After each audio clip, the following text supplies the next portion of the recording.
J'aimerais qu'on prie pour la RDC. Est-ce que ce soir tu peux prier pour la RDC? J'aimerais que ceux qui sont à la technique veillent à ce que ça passe très bien ce que je vais dire là. Parce que j'aimerais que tu pries pour la RDC et que par là tu pries aussi pour toi. Beaucoup de tes bénédictions sont attachées à la RDC. C'est le sol que Dieu t'a donné. C'est le pays que Dieu t'a donné.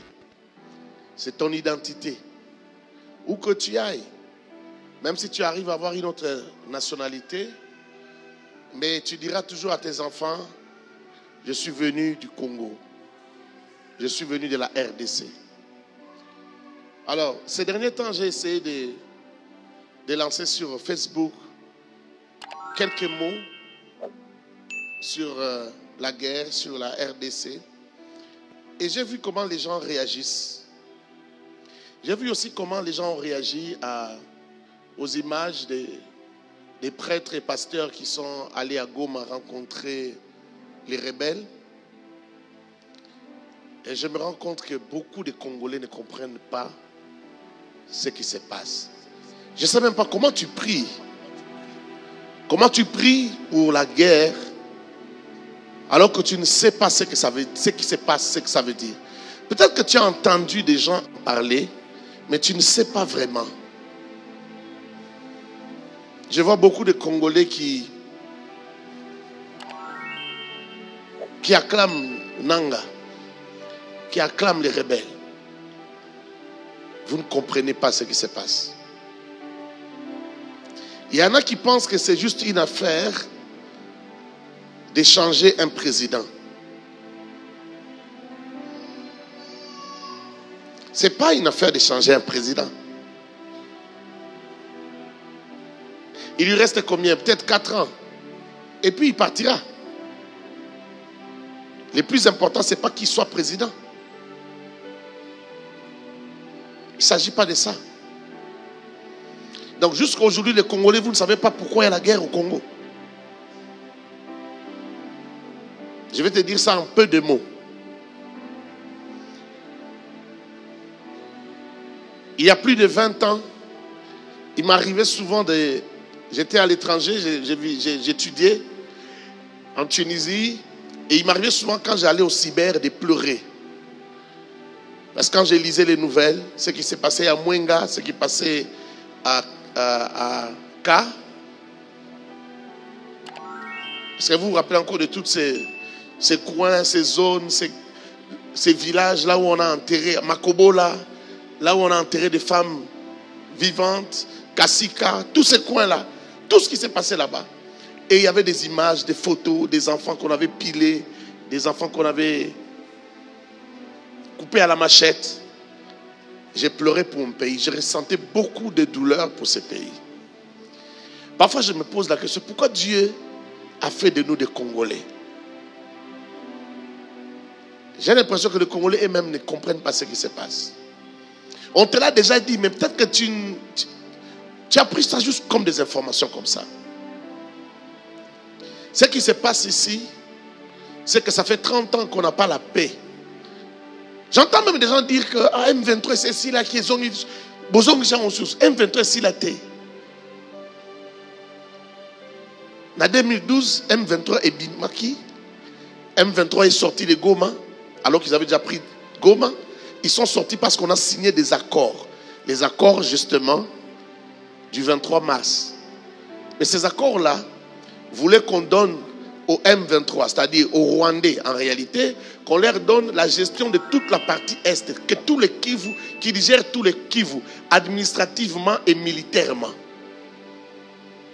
Avant les M23, il y avait les CNDP. C'est le CNDP qui a signé l'accord du 23 mars et qui est devenu le M23. Avant les CNDP, il y avait les RCD. Est-ce que je parle à quelqu'un? Avant les RCD, il y avait l'AFDL.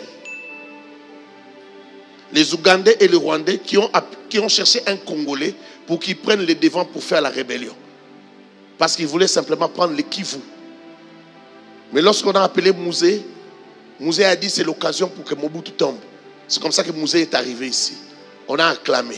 Mais on ne savait pas qu'on acclamait nos malheurs. Mouzé, lui, il voulait arriver ici et se rebeller, se séparer d'eux.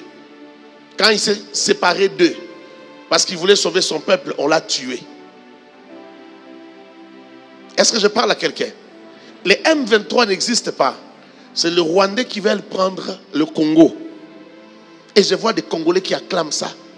Vous êtes quel genre de peuple? Des peuples qui aiment l'esclavage, qui veulent vivre esclaves.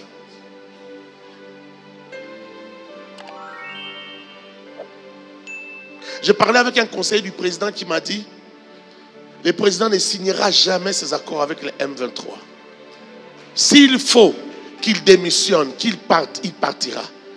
Mais il n'endossera jamais la responsabilité d'avoir vendu le Congo. Mais il n'y a que des Congolais qui ne comprennent pas. On peut avoir n'importe quel Congolais au pouvoir, même un fou.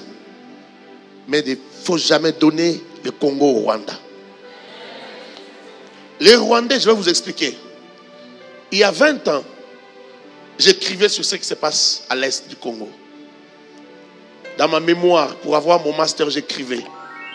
Quand j'ai eu mon master, j'ai commencé ma thèse, j'écrivais sur l'indispensabilité d'un tribunal pénal international pour le Congo. Un tribunal qui va juger les crimes du Congo. Et ma prière, c'est que ce jour-là arrive. Quand ce jour-là arrivera, qu'il y ait un tribunal pour juger des crimes du Congo, ça sera peut-être le début de notre salut. Mais pour l'instant,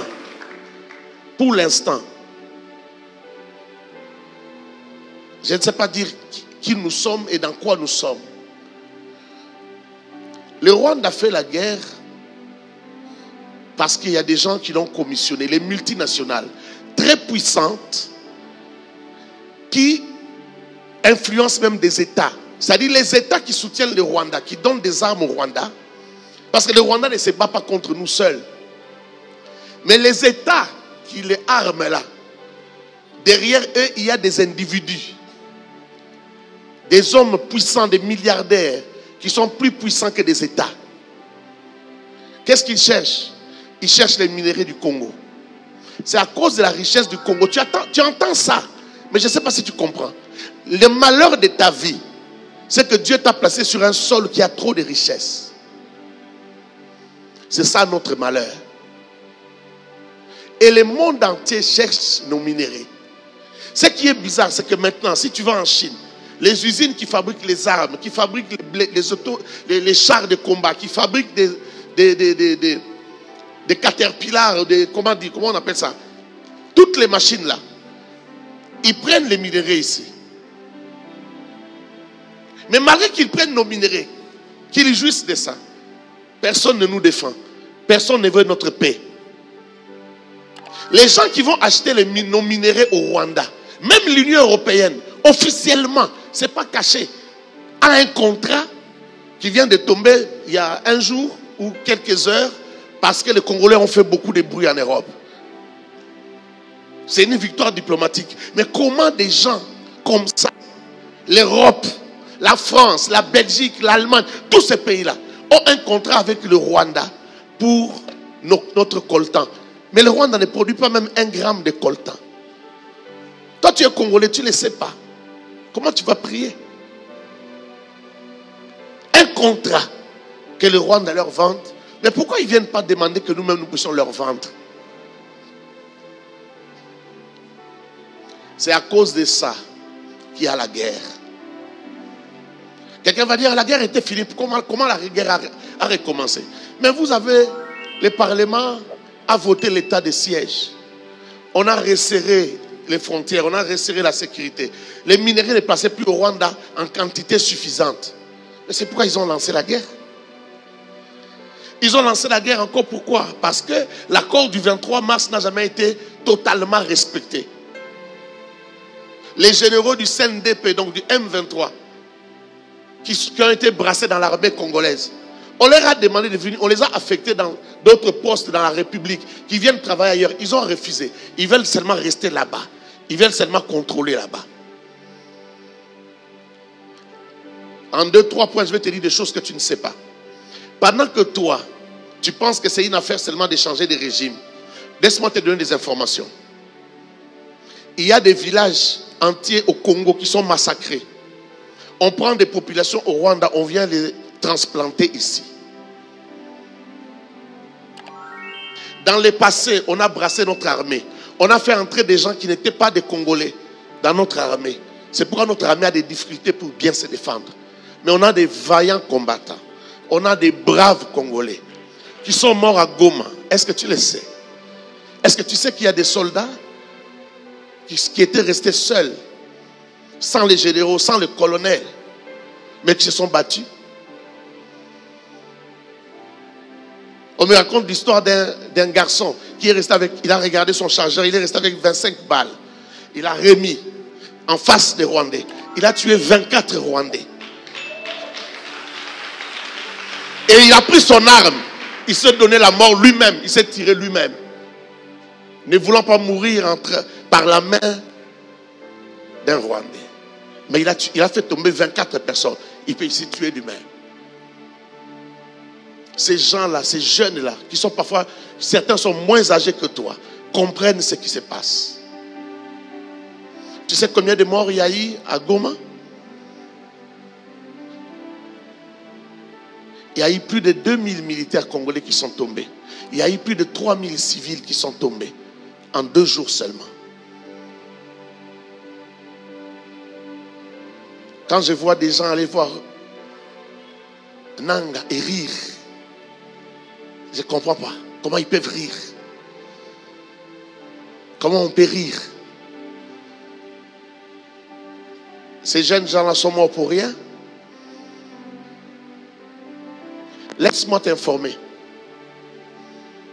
Aujourd'hui, aux États-Unis, il y a des Rwandais qui sont là-bas, qui sont allés en tant que réfugiés congolais, mais ils ne sont pas congolais. Ils sont Rwandais, ils ne connaissent ni les Swahili, ni aucune langue du Congo. Ils parlent Kinyarwanda. J'ai parlé avec un Congolais qui m'a dit, il est enseignant à l'école. On lui a dit qu'il y a des réfugiés qui sont venus du Congo. Il vient de les interpréter. Il arrive, la personne parle Kinyarwanda. Il dit, mais toi tu n'es pas Congolais. Il leur a dit, ça c'est pas la langue du Congo. Ça c'est pas un Congolais. Qu'est-ce que tu connais même de Kivu? Rien. Tous, il y en a au Canada, il y en a aux États-Unis. Ces gens-là, ils reviendront ici comme des Congolais pour peupler nos terres. Pourquoi? Leur problème, c'est de prendre tous les Kivu et annexer ça. Autre chose que tu ne sais pas. Avant 1885, une grande partie du Rwanda faisait partie du Congo. Une grande partie de l'Ouganda faisait partie du Congo. Mais eux, ils vous disent qu'ils veulent récupérer la partie de leur pays qui est ici. Il n'y a pas la partie de leur pays qui est ici. C'est nous qui pouvons prendre une partie chez eux et annexer ici. Je vais te dire encore une autre chose que tu ne sais pas. Il y a des camps de réfugiés au Rwanda où on vous dit que ce sont des réfugiés congolais. Mais quand vous allez là-bas, ce ne sont pas des Congolais. Ce sont des Rwandais qu'on va retourner ici. Enfin, officiellement, c'est comme s'ils les retournaient, mais c'est pour venir peupler nos villages. À la guerre de l'AFDEL, je te dis encore une autre information. Pendant la guerre de l'AFDEL, quand ils sont entrés avec Mouzé, ils ont tué tous les Hutus dont ils parlent, les FDLR, les Interam et tout ça. On les a tués au Congo. Ils ont tué plus de 200 000 Hutus de chez eux. Ils les ont massacrés chez nous. Ils les ont poursuivis jusqu'à Mbandaka parce qu'ils avaient fui jusqu'à Mbandaka. On les a poursuivis au temps des Mouzé. On les a massacrés. Il y a des fosses communes à Mbandaka et partout à l'est là-bas, à Tingiting et partout. J'ai toujours posé la question aux gens. Qu'est-ce que Hitler a fait que Kagame n'a pas fait? Mais c'est cet homme-là que les Européens acclament, que les anglophones acclament. C'est ton pays. Je te donne toutes ces informations comme ça. C'est ton pays. Pour que tu saches comment prier. Que tu saches. Si tu acclames quelqu'un comme Nanga, que tu saches ce que tu es en train de faire. Que tu saches ce que tu es en train de faire. Beaucoup de gens ne comprennent pas. Quand l'AFDEL est entré ici, en 97, Qui avait l'âge adulte pour voir ce que nous on a vécu ici? Des gens qui tiraient sur les autres à bout portant. Nos généraux, nos colonels qu'on avait entassés là-bas, les capitaines et tout ça, qu'on avait entassés à Kitona, qui mouraient chaque jour.